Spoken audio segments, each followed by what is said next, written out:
Those aren't clouds on the horizon. It's just smoke from an explosion at a meth lab.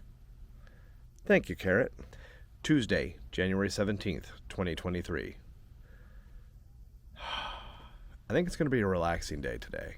Oh, blow the man down, bullies, blow the man down. To me way, blow the man down. Blow the man down, bullies, blow him away.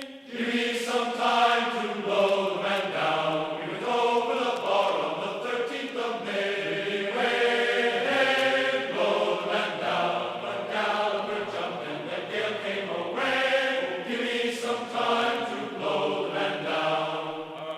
As I was a-walking down Paradise Street, Blow the man down. a saucy young damsel I happened to meet.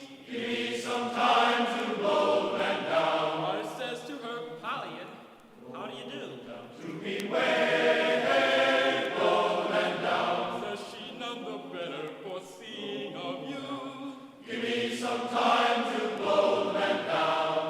Oh, sailors is tinkers and tailors is meant to be way, blow the man down. And we're all of us coming to see you again.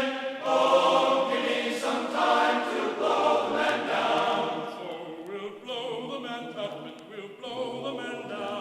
Way, blow the man down. All right, let me show you this thing. This is pretty wild. So, I met this guy named Mike at Thousand Trails Orlando, and he comes to me and he tells me this wacky idea that he has about putting a screened-in porch on the front of our rig. He gives me a price, and I say, you know what? Do it. I'm curious. And you know what? I'm pretty darn happy with it. It's nice. It's a nice little screened-in porch that we have now. It's pretty darn slick. Mike, thanks, man. Well worth the cash.